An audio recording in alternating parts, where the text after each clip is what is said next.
Selamat pagi anak-anak ibu yang baik dan salam sehat untuk kita semua ya.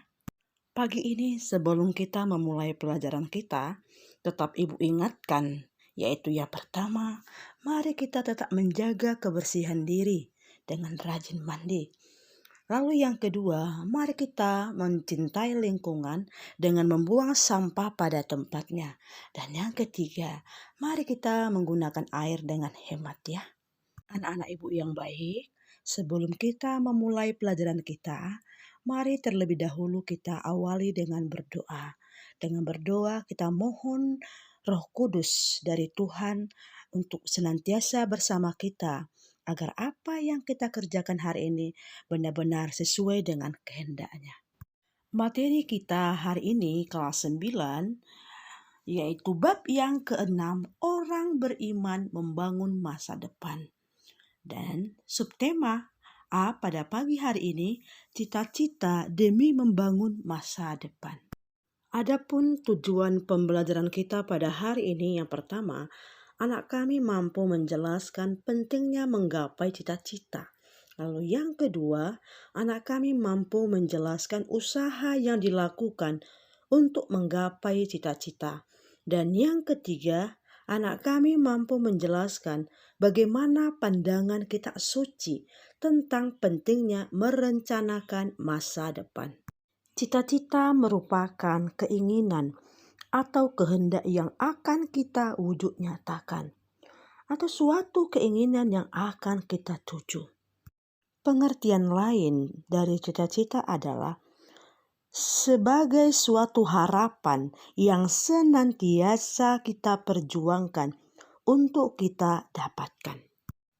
Cita-cita yang telah dicanangkan dan ingin digapai akan mempengaruhi seluruh proses persiapan yang harus dijalani guna mencapai cita-cita tersebut. Anak-anak ibu, mari kita mendalami sebuah cerita dengan judul Putus Sekolah Sejak SMP, Yuni Simpan Mimpi untuk Menjadi Guru.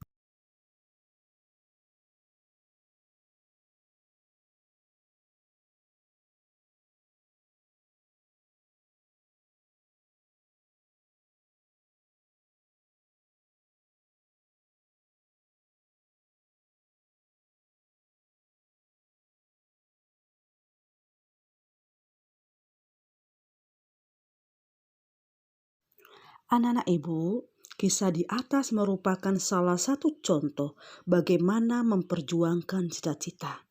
Dalam kisah tadi, cita-cita Yuni sebenarnya ingin menjadi seorang guru.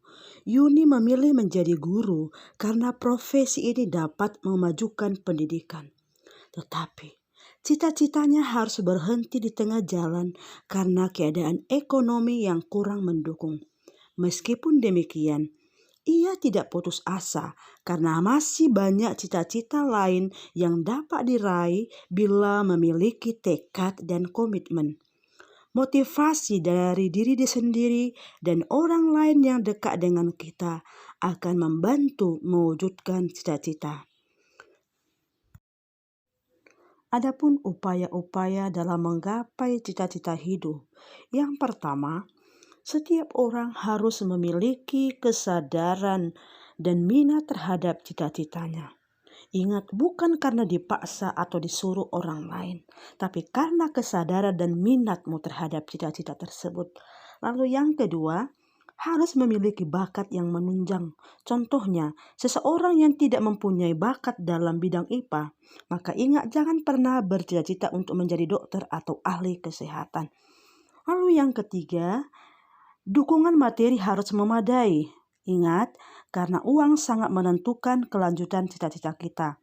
Lalu yang keempat, harus mempunyai ketekunan dan ketabahan karena mengingat banyaknya tantangan dalam menggapai cita-cita.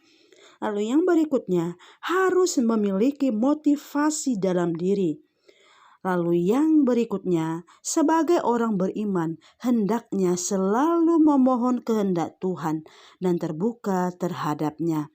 Juga terbuka terhadap diri dan orang lain. Pentingnya memiliki cita-cita antara lain yang pertama, cita-cita dapat kita jadikan sebagai arah hidup.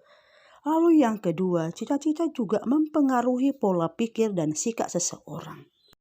Sekarang mari kita pahami bagaimana pandangan kitab suci tentang cita-cita. Yang pertama kita baca dari Roma bab 9 ayat 21.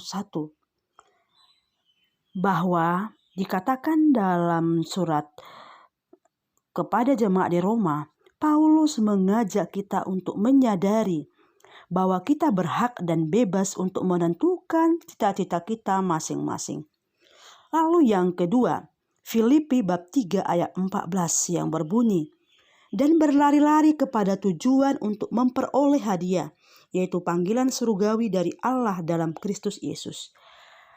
Dalam suratnya kepada jemaat di Filipi, Paulus juga menyampaikan bahwa tujuan akhir dari segala sesuatu yang kita lakukan, termasuk juga dalam memperjuangkan cita-cita adalah keselamatan. Dan untuk mendapat keselamatan, orang harus mengabdi Tuhan dan sesama.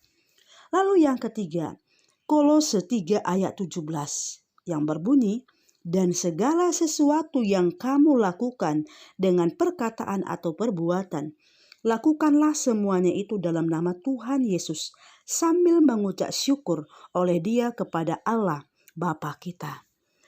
Nah, dalam suratnya kepada jemaat di Kolose lebih jelas lagi Paulus menyampaikan kepada kita bahwa hendaknya kita dalam mengusahakan cita-cita senantiasa memperjuangkan dan mengusahakannya tetap dalam nama Tuhan kita Yesus Kristus. Sehingga apa? Segala usaha dan daya upaya kita berkenan di hadapan Tuhan dan mendapatkan berkat darinya. Jadi kitab suci mengajarkan kepada kita untuk senantiasa memiliki cita-cita atau memiliki harapan untuk masa depan dan mengusahakannya dengan segenap kekuatan dan kemampuan kita. Dalam mengusahakan hal itu senantiasa menyandarkan pada bantuan dan kekuatan Tuhan, sehingga menjadikan kita tetap rendah hati dan tidak sombong.